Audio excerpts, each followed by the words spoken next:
الخلافہ کی طرف جا رہے ہیں، زہرا کے فرزند کی خبر لو، حسین ابن علی دارالخلافہ کی طرف جا رہے ہیں، زہرا کے فرزند کی خبر لو۔ کیا ہوا ہے بن حریث؟ یہ کیسا شور ہے؟ یا امیر، یا امیر، یہ ان کوفہ والوں کا شور ہے جو حسین کا استقبال کرنے کے لیے آئے ہیں۔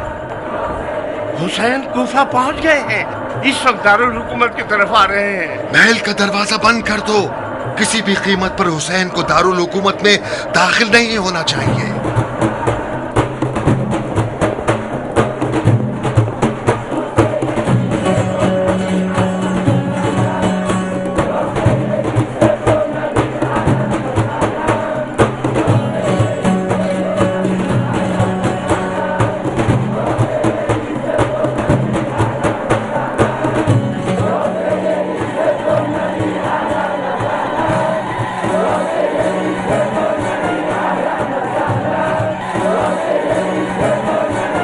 کس طرح سے دوسرا رخ نظر آ رہا ہے۔ ایسا لگ رہا ہے کہ حسین عراق کی حکومت سے بہت زیادہ بے فکر نہیں تھے۔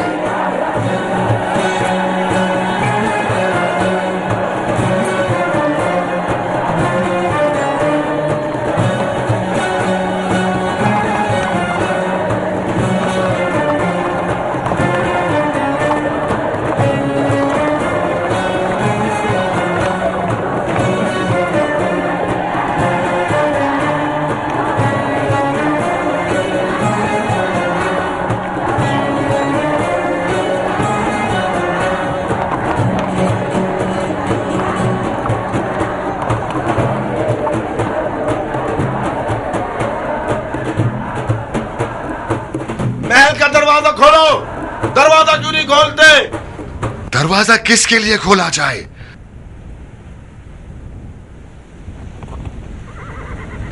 جیسا کہ معلوم ہے کہ حسین ابن علی آپ نقاب پوش سواروں میں سے کوئی ایک ہے، تو میری نصیحت کان کھول کر سن لے کہ عراق کی حکومت اس بدتمیز اور بغیر تربیت کے گھوڑے کی طرح ہے جو اپنے اوپر سوار ہونے والے کو گرا کر اسے مار مار کر اس کا بھوسا بنا دیتا ہے۔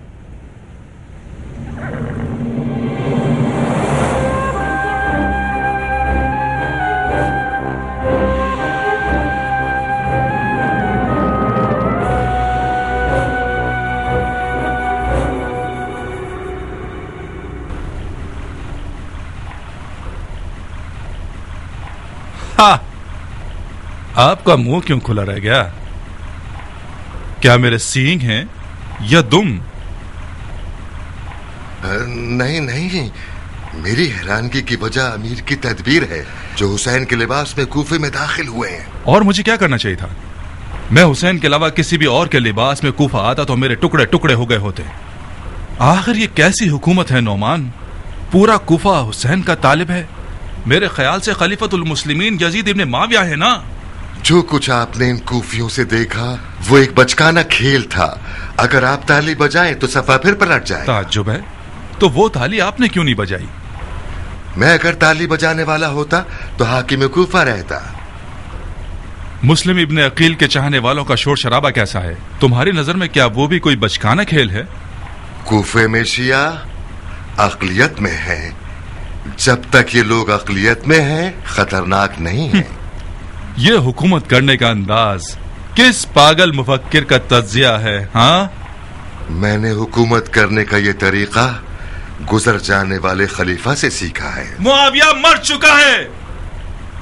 مر چکا ہے؟ ہاں، جیسا کہ نظر آ رہا ہے اس کا طرز حکومت بھی اسی کے ساتھ دفن ہو چکا ہے۔ تمہیں مسلم بن عقیل کے ارادوں کی خبر تھی اور خلیفہ کے کہنے کے مطابق اس کو اور اس کے ساتھیوں کو تم نے آزادی کا موقع فراہم کیا ہے۔ اس بے توجہی کا نتیجہ یہ ہوا کہ وہ مسلط میرے ہاتھ سے نکل گئی ہے اور فی الحال آپ اس پر سوار ہیں۔ خلیفہ نوجوان ہے اور ہم جیسے بوڑھوں کو پسند نہیں کرتا، اور پھر آپ نوجوان لوگ خلیفہ کی زیادہ مدد کر سکتے ہیں۔ ہاں، بہت خوب بڈھے سیاستدان۔ مسلم کہاں ہے؟ میں نے سنا ہے کہ کوفے کے اطراف کے قبیلوں سے بیعت طلب کرنے کے لیے کوفہ سے باہر نکلا ہے۔ सुना है इसने। तुम कूफे के हाकिम थे, तुम्हें देखना चाहिए था। इसी वजह से कूफे की हुकूमत आपके हवाले कर रहा हूँ। मैं सुनता हूँ और आप देखने पर कुदरत रखते हैं। वाकई? मजाक तो नहीं कर रहे आप? बिल्कुल नहीं, ये बात मेरा दिल जानता है। और फिर जो आप हुसैन के लिबास में कूफे में दाखिल हुए हैं, यही आपकी अक्लमंदी और होशियारी की बहुत बड़ी दलील है। कूफा हमेशा से रिंद लोगों के आगे झुका रहा है और बेशक आपकी सियासत इंतहाई रश्कावर है। मैं बेजा तारीफ और खुशामद को पसंद नहीं करता नोमान। मुझे शक नहीं है कि तुम खलीफा के वफादार हो, मगर कूफा के बिल्कुल उल्टे हालात नादानियों का सबब है। मुझे कूफा पर मुसल्लत होने के लिए बावसूख खबरें चाहिए। महल में रहिएगा, मुझे मुशीर की जरूरत है। जा सकते हैं। आपसे मशवरा करने के लिए मेरी जबान बेकार है। आपको मुझ जैसे शख्स से मशवरे करने की कोई जरूरत नहीं है। यानी तुम नहीं चाहते कि जो बकवास माहौल तुमने बना रखा है, इसकी तलाफी में मेरी मदद करो? ये नहीं कि मैं नहीं चाहता, बल्कि नहीं कर सकता। क्यों नहीं कर सकते? क्योंकि एक बेहुदा मुशीर से मशवरा लेना सिर्फ वक्त जाया करना और बेहूदगी है। एक माकसूल हाकिम होना मेरी नजर में ज्यादा इज्जतदार रास्ता है बनिस्बत ये कि एक बेकार हाकिम रहूं। मैंने चाहा कि तुम्हारे हक में लुत्फ करम कर दूं। तुम्हारा जुर्म सिर्फ नादानी नहीं है, तुम पर साजिश करने वालों की मदद करने का इल्जाम है। मुस्लिम तुम्हारे दामाद के घर आया और तुमने मुख्तार सक़फ़ी से रिश्तेदारी की बिना पर उन बैत तोड़ने वालों से जानबूझकर चश्मपोशी इख्तियार कर ली। तो फिर कुछ देखा? नहीं। फिर बागियों ने भी वो सब कुछ किया जो उनका दिल चाहा। तब्बत यदा अबी लहबिन वतब, हाथ कट जाए अबू लहब के जो रसूल अल्लाह का चाचा था, और वो इस बात का खुला सबूत बन गया कि कोई भी खूनी रिश्तेदारी या फिर कबीलाई नाते फर्ज पूरा करने में कभी हायल नहीं हो सकते। जब सुना कि मुस्लिम मुख्तार का मेहमान बन गया है तो बिलादरेख उसे हाजिर करवाकर उस पर इत्तिमाम हुज्जत कर दी और उससे हर तरह लाताल्लुकी का इजहार किया और खुल्लम खुल्ला मस्जिद कूफा के मिंबर पर उससे और यहाँ तक कि अपनी बेटी से बारात का ऐलान कर दिया। अगर इसरार है कि मुझे खलीफा का खयानतकार साबित करें तो कोई काबिल तवज्जो दलील ढूंढिए जो खलीफा की नजर में काबिल कबूल हो और मुझे का खेज ना हो। कहां जा रहे हो नौमान? हमारी गुजारिशात अभी खत्म नहीं हुई है। आप मुझ पर इल्जाम और तोहमत लगाना चाहते हैं, कोई डरने की बात नहीं। एक अदालत रखवाइए और काजी शुरह को बुलवाइए। खुदा के फजल से आपकी तोहमतों का जवाब दे दूंगा। किसी अदालत और काजी शुरह की जरूरत नहीं है, मैं खुद अपने फतवे पर कवानीन बनाता हूं। बिन उवैस। जी अमीर। जब तक कल का हाकिम और आज का मुल्जिम अक्लमंदी का मुजाहरा ना करे वो हमारा कैदी है। उसे इस्तेमाल करके मुख्तार को किसी हिरन की तरह जाल में फंसाना होगा।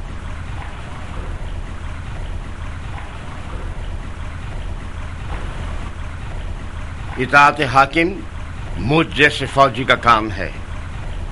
ये वो सबक है जो खुदा आपने मुझे सिखाया है। मैं शर्मिंदा हूं जनाब नोमान। हुक्म अमीर से आप मेरे कैदी हैं।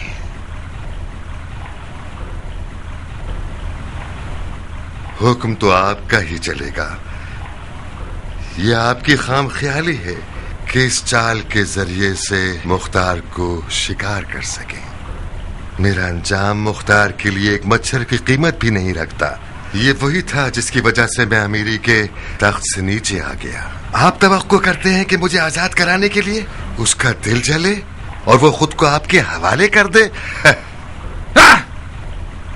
क्या ये हैफ नहीं था कि तुमने अपनी बेटी को उस जैसे नमक हराम के हवाले कर दिया? बेशक बुरे हालात इंसान के गुनाहों का बदला होते हैं जिनका वो मुर्तकिब हुआ है। मुझ जैसे शख्स की उम्र में ये बहुत दर्दनाक मरहला है कि अपने चुने हुए रास्ते पर मुतवज्जा हो जाना कि हाँ ये रास्ता तो गलत था।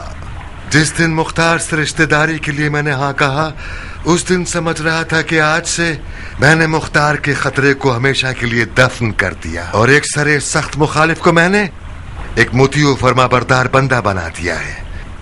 खतरा दफन होना तो दूर की बात है, उल्टा ये कि बेटी भी शौहर के हम अकीदा हो गई और बाप की मुखालिफ। मेरी आज की तकलीफें नादानियों का हासिल नहीं है। मैंने ना जानते हुए और बेफायदा कोई काम नहीं किया। पूरी उम्मीद और मेहनत के साथ अपने गलत यकीन के रास्ते पर चलते चलते ये सब किया है।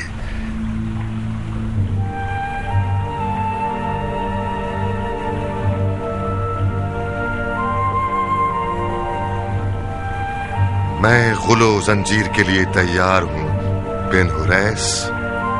नहीं बिन हुरैस, नहीं, हमें जवाब मिल गया। मुख्तार को फंसाने के लिए कोई कीमती बकरा ढूंढना पड़ेगा। तुम्हें रुखसत दी हमने नुमान, यहां से कहीं दूर मत चले जाना। तुम कूफा और कूफियों को हमसे ज्यादा जानते हो।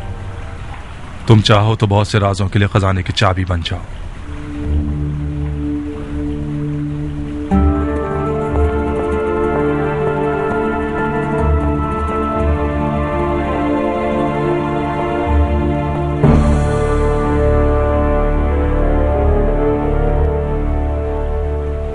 नोमान जनाब अमीर की करीमाना माफी का हकदार था।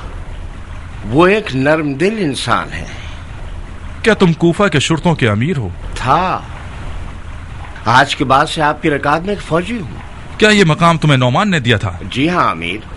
तो फिर जब मैंने उसे कैद करने को कहा, तुम्हारे हाथ क्यों नहीं कांपे? वफादारी का तकाजा तो ये था बिन हुरैस कि तुम हमारा हुक्म ना मानते। हमारी तरबियत की गई है कि अपने से बड़े का हुक्म एक फर्ज है। नोमान तब तक मेरा बड़ा था जब वो अमीर कूफा था। बातें मत बनाओ बिन हुरैस, हमारे साथ सच्चे रहो। ये कहो कि अपने मकाम मनसब के हाथ से जाने से डर रहा था। हाँ, कुछ थोड़ी बहुत अपने मकाम की भी फिक्र थी मुझे। शाबाश, ये हमारे लिए काबिल कबूल जवाब था। जब तक हमारे पास और हमारे साथ हो, करीमाना मुआफी और बख्शिश से गुरेज करो, और नर्म दिली से भी। ये अल्फाज हमें फरेब नहीं देते। हुकूमत के लिए सबसे मौलिक तरीन आफत नर्म दिली है। नोमान का अंजाम देखा तुमने? नोमान बहुत खुश नसीब था कि उसका सरदार पर नहीं लटकाया गया। नर्म दिली से हुकूमत तो नहीं की जा सकती सरदार।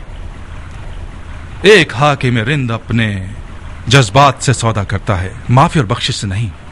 बिल्कुल आपकी तरह कि आपने एक मुश्किल इम्तिहान में जज्बात का सर कलम कर दिया और सुरखरू हो गए। अच्छा सौदा किया तुमने, मुबारक हो तुम्हें। तुम अपनी जगह बरकरार हो गए बिन हुरैस। तमाम बामनसब बाअसर और कूफा के बुजुर्गान को आज रात खाने पर दावत दे दो, तमाम मुखालफीन समेत।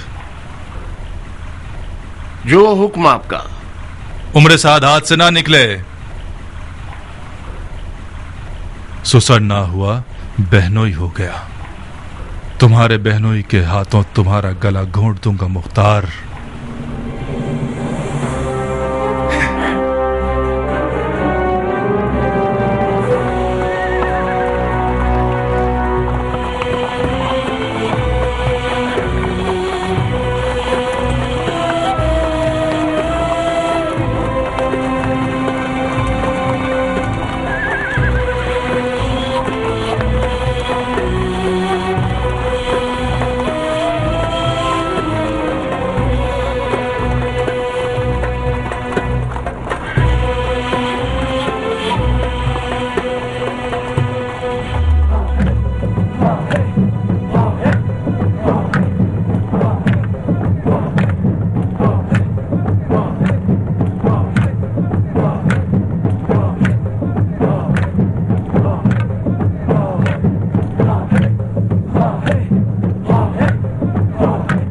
मैंने नजूमियों से सुना है कि नहर से असगर नहर से अकबर बन गया है।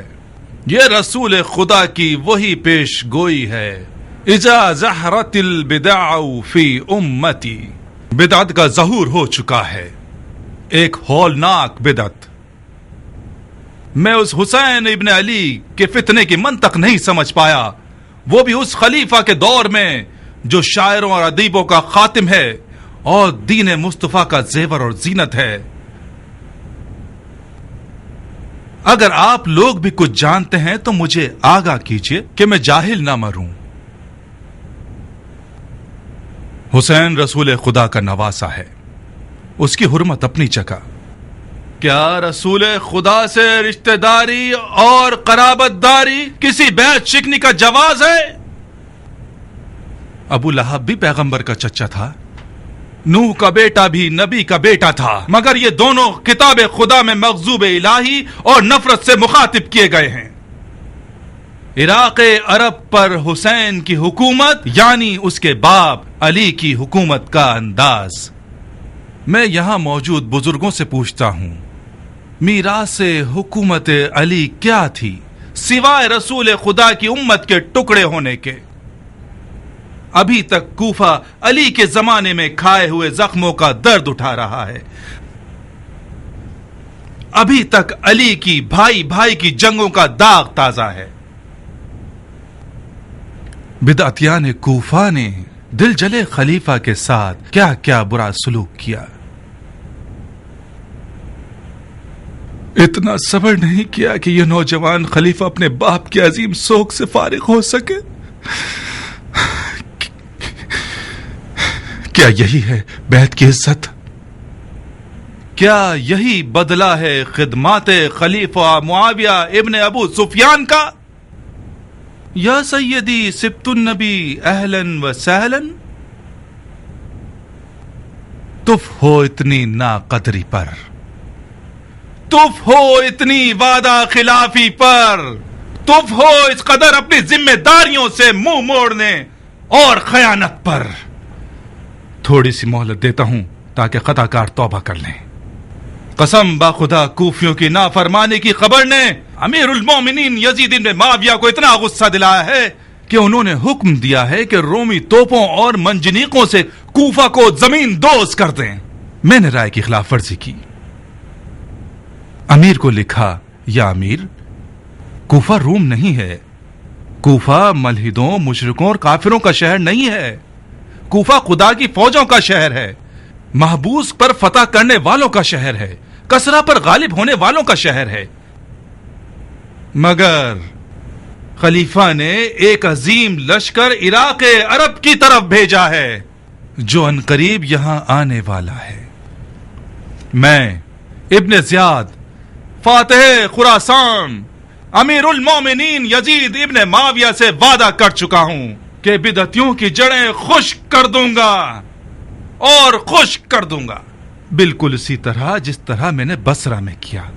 زبان نصیحت سمجھ آ گئی تو ٹھیک ہے، نہیں تو میری زبان تازیانے اور تلوار کی ہے، سولی کی لکڑی اور غل و زنجیر۔ بیعت توڑنے والے چاہے کسی بھی قوم و قبیلے کے ہوں، ان کی جان، مال اور ناموس ہم پر حلال ہیں۔ آپ لوگوں میں موجود ہر قوم کے بزرگان بیعت توڑنے والوں کے نام و نشان لکھیں، کیونکہ اگر کوئی بیعت توڑنے والا پکڑا گیا اور اس کا نام اس کے قبیلے کے بڑے نے نہ لکھا ہو تو وہ بڑا مجرم ہے۔ خدا کی قسم اس زعیم کو اس کے گھر کے سامنے سولی پر چڑھا دوں گا۔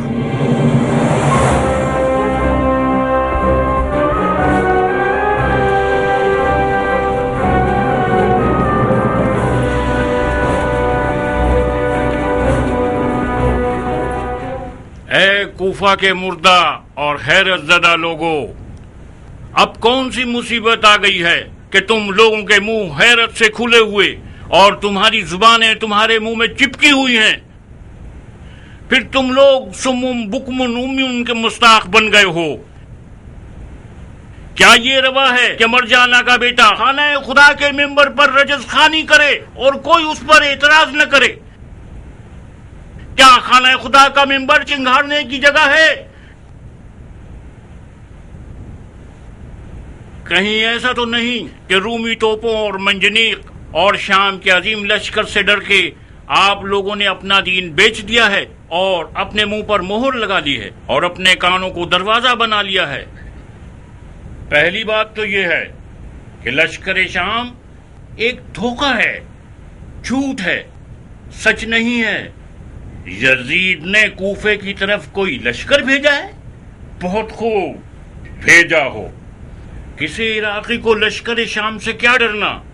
عراقی نے تو بارہا شامی سے پنجہ آزمائی کی ہے اور غالب رہا ہے۔ مرجانہ کے بیٹے نے مولا حسین کو ابو لہب اور جناب نوح کے بیٹے سے ملا دیا، جو کہ دونوں کے دونوں قرآن میں مغضوب الہی ہیں، مگر اس کے منہ میں خاک ہو کہ سنت پیغمبر اور احادیث نبوی سے کوئی بات نہیں کی۔ اے علماء دین، قاریان قرآن، صحاب رسول جو خود ان کو دیکھ چکے ہو اور رسول اللہ کے عمل اور سخن کے عینی شاہد رہے ہو، کیا رسول خدا نے نہیں فرمایا کہ میرے اہل بیت کی مثال کشتی نوح جیسی ہے کہ اگر اس میں داخل ہو جاؤ تو محفوظ ہو اور اگر اسے پیٹھ دکھائی تو ہلاک ہو جاؤ گے؟ اس شخص کو جانتے ہو بن حریث؟ یہی فرمایا ہے۔ جی ہاں امیر، ایک بے قبا کھجور بیچنے والا ہے، نیسم تمار کے نام سے مشہور ہے، علی کی پیر چومنے والے ساتھیوں میں سے ہے۔ شرابی کو خلافت پر تو پھر وہ شیعوں کے موٹی گردن والے بڑے لوگ کس قبرستان میں منہ چھپائے پھر رہے ہیں کہ ایک کھجور بیچنے والا میدان میں اتر آیا ہے؟ ابو لہب اور جناب مجھے توقع تھی کہ خانی ابن عروہ یا سلیمان سرد خزائی میدان میں آتا، نہ کہ یہ بے سروپا کھجور فروش۔ اس کے ہاتھ پاؤں باندھ کر دارالحکومت لے آؤ۔ جی امیر۔ جو وحی کی تعبیر و تفسیر کر سکتے ہو، عوام کو بدعتوں کا اصلی چہرہ کیوں نہیں دکھاتے تم لوگ؟ یزید کی بیعت توڑنے والے بدعتی ہیں یا وہ جنہوں نے یزید کی طرف بیعت کا ہاتھ بڑھا دیا ہے؟ میں بھی مرجانہ کے بیٹے کی بات سے متفق ہوں کہ بدعت ظہور کر چکی ہے۔ بدعت وہ جوا کھیلنے والا ہے جس کا غمخوار شراب کا پیالہ ہے، بدعت وہ ہوس رانی کرنے والا ہے جس کی عبادت زنا ہے، بدعت وہ قاتل ہے جو شیخین کے طریقے کی بھی پرواہ نہیں کرتا، بدعت وہ ہوس باز ہے جس کی نماز صرف ہوس رانی ہے۔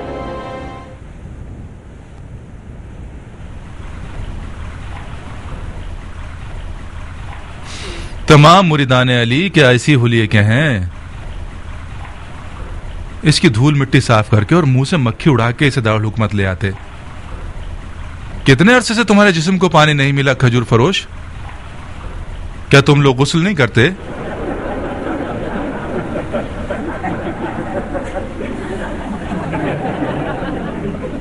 پہلی بات تو یہ کہ خاک پاک کرنے والی چیزوں میں سے ہے اور طہارت کر سکتی ہے۔ دوسری بات یہ کہ مکھی اور مچھر اس جہاں میں میرا خون چوس لیں، یہ کہیں بہتر ہے بنسبت یہ کہ یہ جسم قبر میں سانپ اور بچھو کی خوراک ہو جائے۔ تیسری یہ کہ یہ حرام زادے کی خاصیت ہوتی ہے کہ وہ تحقیر اور تہمت کے سہارے اپنے دشمنوں کو تکلیف دے، ورنہ نہ تو میں خاک آلودہ ہوں اور نہ کوئی مکھی مچھر میرے ساتھ ہے۔ بدتمیز! وہ بہت کمزور ہے امیر، یہ بڈھا ویسے ہی مرنے کے قریب ہے، اس نے اپنی روٹی کھا لی ہے اور کپڑے پھاڑے ہوئے ہیں، اس سے بحث کرنا صرف آپ کو تکلیف دے گا۔ حیف ہے کہ آپ اس جیسے کمزور سے لڑیں۔ اسے ایک دردناک طریقے سے ماروں گا۔ لے جاؤ اس کے حلق سے زبان کھینچ لو اور ایک کھجور کے پیڑ کی ٹہنی پر لٹکا دو تاکہ ساری خلقت اسے منہ کے پانی سے غسل دے۔ لا حول ولا قوت الا باللہ۔ خدا کی قسم میں جانتا تھا کہ تم کیا کرو گے۔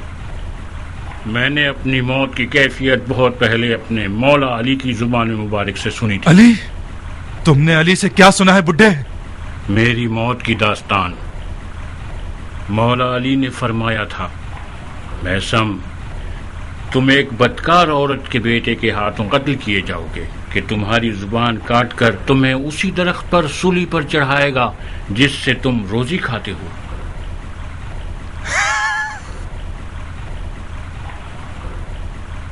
یہ ایک جھوٹ ہے، بہت بڑا جھوٹ ہے۔ میں تمہیں اس کے جھوٹ کا ابھی ثبوت دیتا ہوں بڈھے۔ تمہیں ایسا قتل کروں گا کہ علی کی پیشن گوئی کے بالکل مشابہ نہ ہو۔ بن اویس، جی امیر۔ اسے ایسی کال کوٹھڑی میں ڈال دو کہ حشرات الارض اس کے بدن کا گوشت کھا لے۔ تم خود علی کی سچائی سے واقف ہو، پھر بےہودہ باتیں مت کرو۔ قسم خدا لا شریک، میں نے ہرگز علی سے سوائے حجت اور حقیقت کے کوئی اور سخن نہیں سنا۔ بن اویس، اس کا منہ بند کرو اور اسے میری آنکھوں سے دور کرو۔ سپاہیوں جلدی!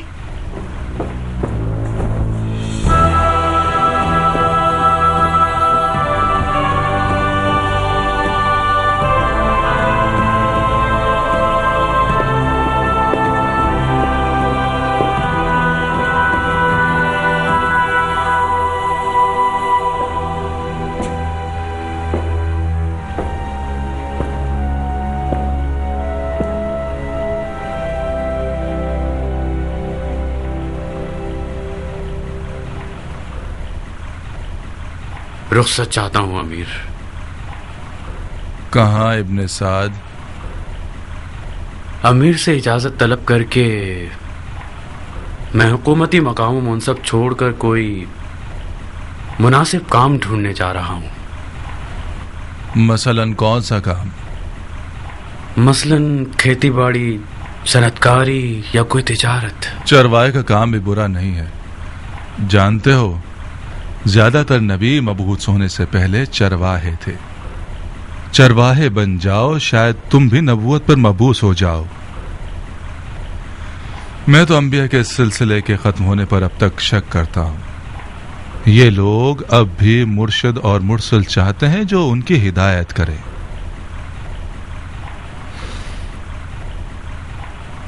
ایسا کیا ہوا جو اپنا کام بدلنے کا فیصلہ کر لیا تم نے؟ جب ایک عام سا بوریا اور ٹاٹ پہننے والا کھجور فروش ایک قدرت مند امیر کے دل میں درد پیدا کر کے اسے اپنی مسند پر لٹا سکتا ہے تو پھر یہ مسند ایک لرزنے والی مسند ہے۔ جب آپ کو ویران کر دے تو پھر ہم نچلے طبقے والوں پر تو وائے ہے۔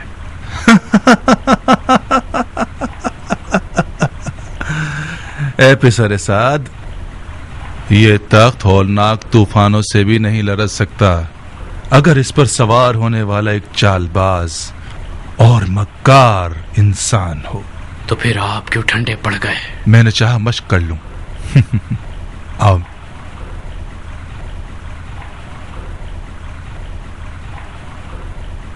آپ کو رخصت دی، رخصت دی۔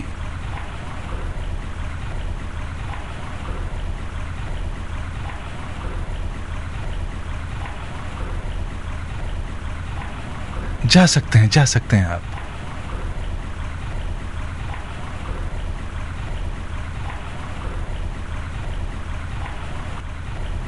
یہ بوریا پہننے والا موت کا مشتاق میں یہ سوچنے پر مجبور ہو گیا ہوں کہ ان جیسوں کے ساتھ کیا کرنا چاہیے۔ ہمیں غم و اندوں کی مشق کرنی ہوگی تاکہ بوقت ضرورت ہم لوگ حیران و پریشان نہ رہ جائیں۔ کبھی کبھار آنسو کے ایک قطرے سے رعایا کے دلوں کو مسخر کیا جا سکتا ہے۔ اے ابن سعد، حکومت رے کے لیے تیار ہو؟ حکومت رے؟ ہاں، حکومت رے۔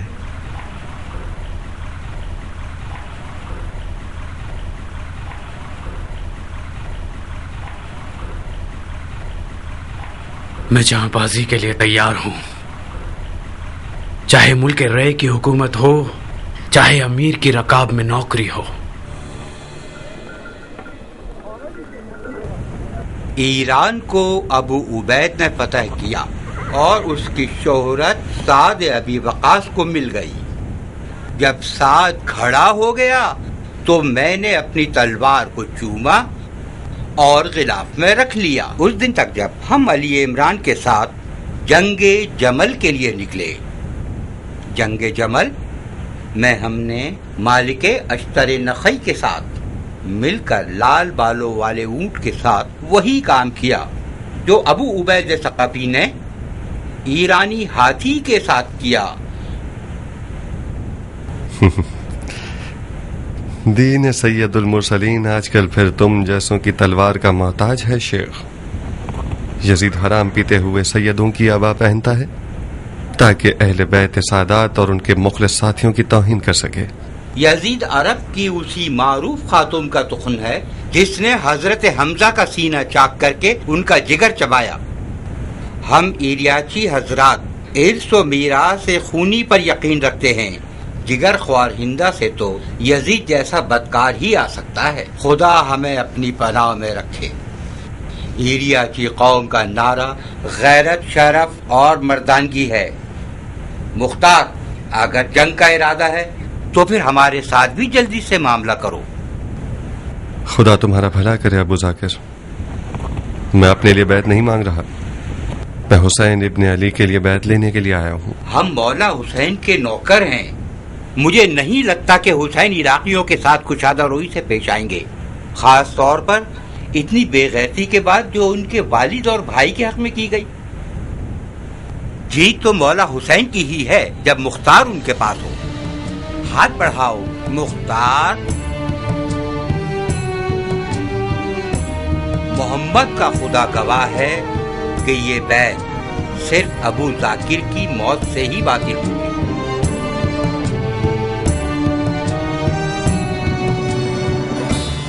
رے پر تسلط حاصل کرنے کے لیے راہیں اتنی بھی ہموار نہیں ہیں۔ رے کوفہ کی طرح ایک بے سکون سرزمین ہے۔ نوجوان خلیفہ کے مخالفین رے میں سر اٹھا کر دہشت گردی کر رہے ہیں۔ تمہیں بہت جلد تقریباً 10,000 عرب جنگجوؤں کے لشکر کو لے کر رے کی جانب نکلنا ہوگا۔ خلیفہ نے میری رائے مانگی، میں نے تمہارا نام لے لیا۔ مجھے خلیفہ کے سامنے شرمندہ مت کروا دینا۔ حکومت رے میری بہت پرانی آرزو رہی ہے، آپ مطمئن رہیے گا، میں اس موقع کو ہاتھ سے نہیں جانے دوں گا۔ تو پھر کام شروع کر دو۔ لشکریوں کے خرچے میرے ذمے اور لشکر تیار کرنا تمہارے ذمے۔ کوفہ کے تمام متحد اور موافق قبیلوں سے بات کرو، ان کے تلوار بازوں کو جہاد کی دعوت دو، ان کے واجبات اور سرکاری ادائیگیوں کے بارے میں کوئی بھی بات مت کرنا۔ کیا سوچ رہے ہو عمر؟ مختار ثقفی کے بارے میں، وہ ایک مشکل رقیب ہے اور قبائل کے درمیان اثر و نفوذ رکھتا ہے، ڈر ہے ہمارے تمام منصوبے خراب نہ کر دے۔ مختار تمہارا بہنوئی ہے؟ کاش نہ ہوتا، میں اس کے سر کو اس کے تن پر نہیں دیکھنا چاہتا۔ اس کا سر تن سے جدا کر دو۔ یعنی مختار کو مار دوں؟ حکومت رے کے بدلے کیسا رہے گا؟ مختار کو مارنا ایک دشوار کام ہے۔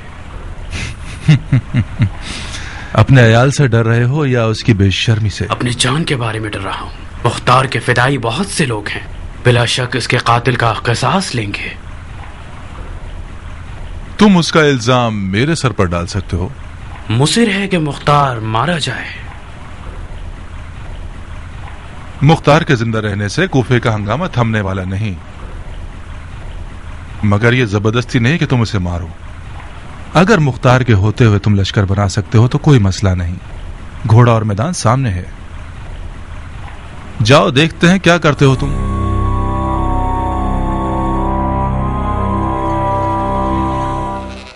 مجھے پتا تھا کہ یزید کے آنے سے اس دیار کے معاملات الجھ کر رہ جائیں گے۔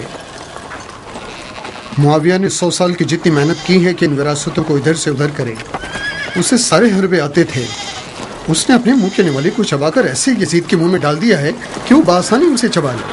اس کا گلا دبا دیں گے ابو الحدید، کچھ ایسا کریں کہ یہ لقمہ اس کے گلے کا پھندا بن جائے۔ کس ترکیب سے ابو اسحاق؟ کس ترکیب سے؟ حجاز سے لے کر فارس کے خراسان تک یزید کے قبضے میں ہیں، ان کوفیوں کے بھوکنے کی مدد سے جو ایک گوشت کے ٹکڑے سے چھپ ہو جاتے ہیں۔ تم ان کے ساتھ مل کر چاہتے ہو کہ وہ سلطان کو شکست دو جو آدھے عالم خاکی پر خدائی کر رہا ہے؟ اس کا مطلب ہے میں غلط جگہ آ گیا ہوں۔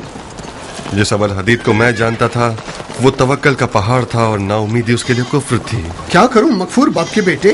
کیا مکھے ماروں سل پر؟ مارو، तुम्हारा मुक्का बट्टे का काम करेगा कि शायद इसी तरह तुम मैदान में उतरो जैसे मौला अली के पास कभी खिदमत में रहा करते थे।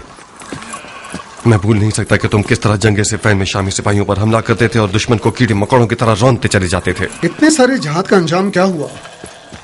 उमरो आस ने कुरान नेज़ों पर उठवा लिए और कूफे की गधों की औलाद लोगों ने मौला अली को काफिर ठहरा दिया और उनकी गर्दन पर तलवार रख दी। मेरी और मेरे कबीले की बैत से काम बनता है तो ये मेरा हाथ और ये मेरी शरग हाजिर है। कूफे वाले आधे राह के साथी हैं मुख्तार। बेकार में फर्जंद रसूल को इराक बुलाकर दरबदर मत करो तुम लोग। मैं मौला हुसैन की कूफा आमद से मुवाफिक नहीं था अबल हदीद, मगर मेरी मुखालफत से कुछ नहीं हुआ। मौला हुसैन कूफे का आज़म कर चुके हैं। अगर तुम्हारी गैरत राजी है कि तुम फर्जंद रसूल का साथ नहीं दो तो मत दो, मैं तुम्हें जहमत नहीं देता। मुझे तुम्हारी निगाहों से शर्म आती है कि मैं तुम्हें कोई मनफी जवाब दूं। खुदा की कसम एक राई के दाने के बराबर भी इन कूफियों से मुझे उम्मीद होती तो सिफ़ीन के दिनों की तरह कफन पहन लेता और मौत से सौदा कर लेता। अफसोस भेड़िए का नेवाला यानी मौत के मुंह में खुद को डालना। अपने दिल के हुक्म पर मौला हुसैन की बैत की है अबल हदीद, अक्ल के हुक्म पर नहीं। जी हाँ, भेड़िए का नेवाला यानी मौत। कूफे वाले गधे की औलाद हैं, आधे रास्ते के साथी हैं, वादों में बेवफा हैं, मगर तुम्हें क्या? तुम वाकिफ हो कि मौला हुसैन बरहक हैं या नहीं? मैं मौला हुसैन की हक्कानियत का मुनकिर नहीं हूँ अबू इसहाक। बहुत खूब। बरोज़ हशर अगर तुमसे पूछा जाए कि हुज्जत हक का साथ क्यों नहीं दिया था तो क्या यही जवाब दोगे जो तुमने मुझे दिया है? न तुम्हें कूफियों की कब्र में सुलाया जाएगा और न तुम्हारे अमल को कूफे वालों के अमल से नापा जाएगा। अब तुम खुद ही जानो।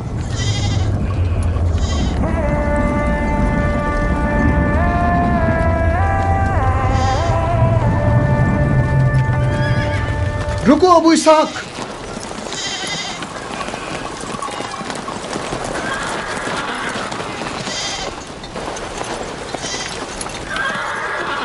बैत लिए बगैर जा रहे हो?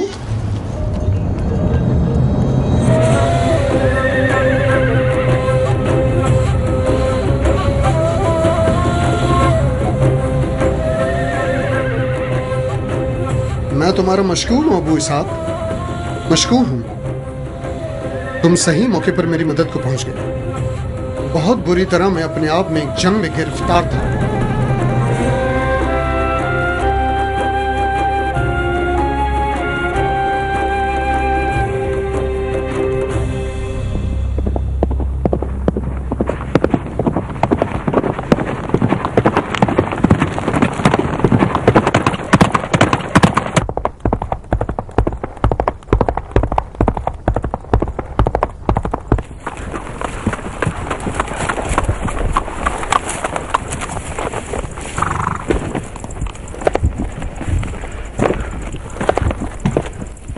खुश आमदीद। क्या खबर है? यहां तक जितनी तवक्कुआत थी सब गलत साबित हुई। मरजाना का बेटा बगैर किसी इत्तला के पहुंच गया, वो भी बगैर किसी लश्कर और नकारे बजाने के। उस लिबास में आया कि सब ये समझने लगे जैसे मौला हुसैन है। उसके बाद मिंबर पर जाकर रजस्खानी की और तमाम बेयत तोड़ने वालों को सख्त तरीन शिकंजों की धमकी दी। उसका पहला शिकार मीसम तमार थे। जब मीसम को मारा जा रहा था सारे कूफे वाले खड़े होकर तमाशा देख रहे थे।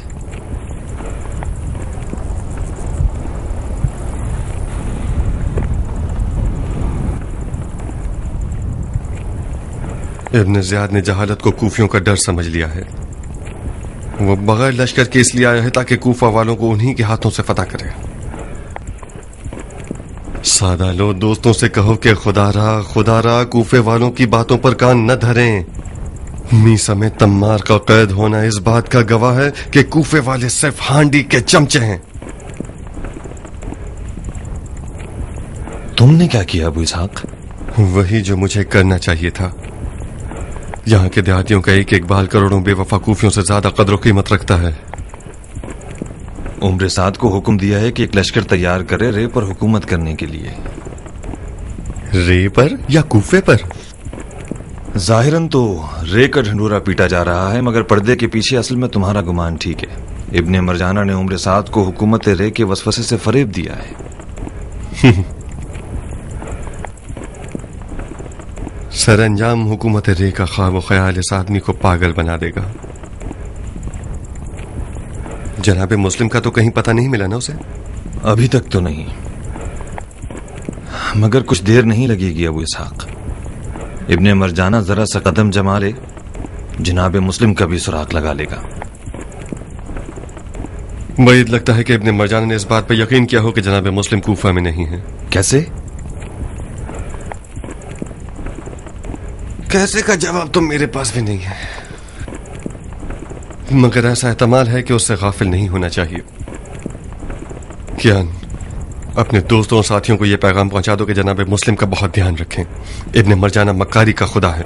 ये जो लिबास हुसैन पहनकर कूफा में घुसा है, यह ऐसी चाल थी जो किसी के गुमान में नहीं होगी। मुमकिन है उसके जासूस हमारे अपनों के लिबास में हमारे हल्के में घुस आए। कहो कि जनाब मुस्लिम की इकामतगाह को तब्दील करते रहें। जनाब मुस्लिम को किसी भी घर में ज्यादा लंबे अरसे नहीं रहना चाहिए।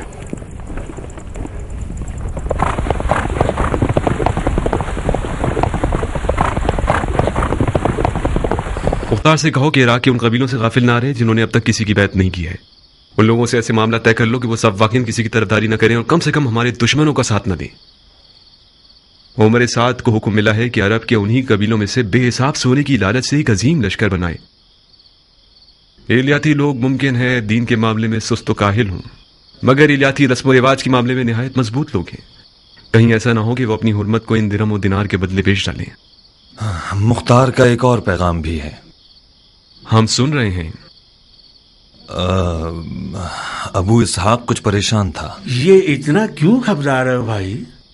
अबू इसहाक का पैगाम क्या है? वो क्यों परेशान था? वो इस बात पर परेशान था कि कहीं ऐसा ना हो कि मक्कार लोग शियों के नाम से हमारे हल्के में दाखिल हो जाएं और जनाब मुस्लिम की रिहाइश गाह से बाखबर हो जाएं। उसने ये पैगाम दिया है कि जनाब मुस्लिम बारी बारी घर बदलते रहें और किसी मुअय्यन जगह पर ज्यादा अरसे न रहें। मुख्तार जाती तौर पर एक बुरी सोच रखने वाला इंसान है। उसके गुमान के मुताबिक तो हमें अपनी आंख के दीजे पर भी भरोसा नहीं करना चाहिए। यानी उसके ख्याल में हम इतने गए गुजरे हैं कि दोस्त और दुश्मन को नहीं पहचानेंगे और मामला खराब हो जाने देंगे। गलत मत सोचो सुलेमान। अबू इसहाक एक दूर अंदेश शख्स है। उसका पैगाम कोई बुरा नहीं है। इब्ने ज़ियाद मक्कारी के साथ कूफे में दाखिल हुआ है। बैद नहीं है कि उसके कारिंदे किसी मक्कारी से हमारे राज से बाखबर हो जाएं। हानी जान, जनाब मुस्लिम आपके घर के अलावा कहीं भी चले जाएं, हमारा उनसे मिलना मुश्किल हो जाएगा। तुम्हारी बीमारी एक अच्छा बहाना है। अजीज अहबाब तुम्हारी अयादत को आए और कोई शक भी ना करे। भाइयों, मुख्तार का पैगाम ये मतलब रखता है कि एहतियात करना अक्ल की निशानी है। अब जबकि क़ज़ा व क़दर इलाही के तहत हम मजबूर हैं कि हम छुपे रहें, तो बेहतर है कि अपने अजीजों से भी इज्तिनाब करें और उन लोगों से जिनके बारे में कोई शक या तरदीद हो, उनसे हमारे बारे में या हमारे मामलात की रूह से बात न करें। बिन हुरैस। जी अमीर। क्या हानी वाकई बीमार है या उसने बीमारी को हमसे ना मिलने का बहाना बनाया हुआ है? वाकईतन बीमार है जनाब। मैं खुद उससे मिलने गया था। वो बुखार की सोरिश से जल रहा था। ताज्जुब है।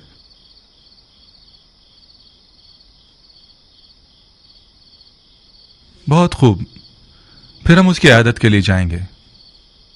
अपने दुश्मन की इयादत करने जाएंगे? बीमार की इयादत करना सुन्नत पैगंबर है और दुश्मन की इयादत करने का सवाब कई गुना ज्यादा है। तुमने सुना है इब्ने अकील? तुमने सुना उस हरामजादे का पैगाम? इब्ने मरजाना आज रात मेरी अयादत के लिए आ रहा है। खुदा की कसम, यह अयादत शैतान की अयादत है। वो आ रहा है ताकि लोगों की नजर में अपने आप को बरक और काबिल तवज्जो दिखाए। ये एक अच्छा मौका है कि हम उसके शर को खत्म कर दें। कूफे की राह मौला हुसैन के लिए हमवार करते हैं।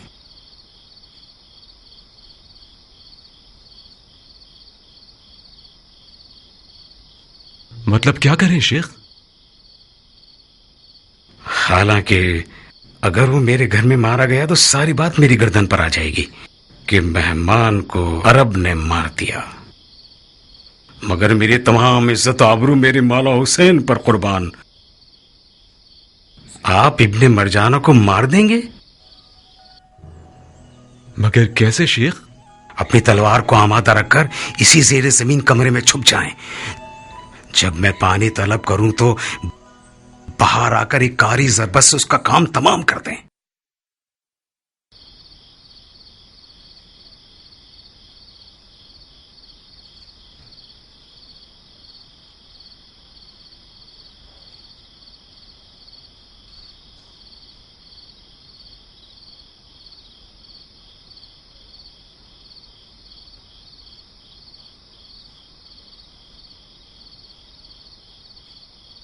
शको तरतीब मत कीजिए जनाब मुस्लिम। अफसोस है कि इस बीमारी ने मुझे नातवा बना दिया, वरना मैं खुद ही उसकी जान ले लेता। उस मक्कारियों की जड़ का जिंदा रहना यानी उन्हीं बाजियों का दोबारा दोहराए जाना जिन्होंने जंग के सिफ़ैन में मौला अली की कमर तोड़ दी थी, यानी हमारी हुकूमत हक को बर्पा करने में नाकामी। खुदा की कसम, इब्ने मरजाना कूफा आया ही इसीलिए कि कूफे को मक्तले हुसैन बना दे।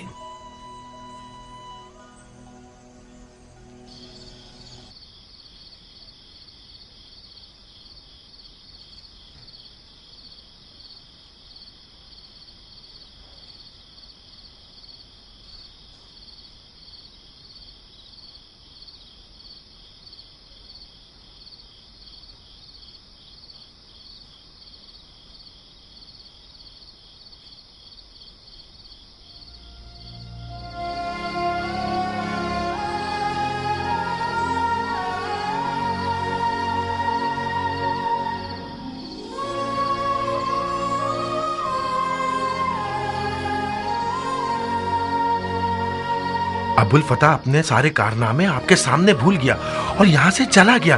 उसके दांत इस तरह लरज रहे थे कि मैं डर रहा था कि टूट ना जाएं।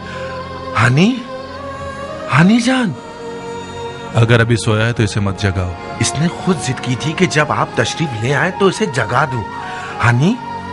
हनी उठो, जनाबे अमीर आए हैं।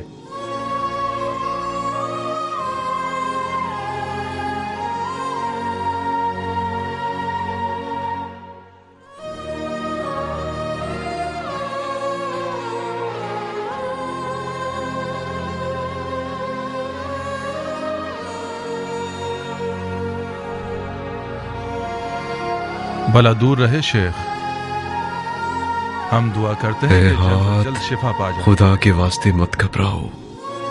ए हाथ, तुम्हें खुदा का वास्ता, ये ठंडे मत पड़ जाओ। पानी, कुछ पानी ला दो मुझे अबा सरत।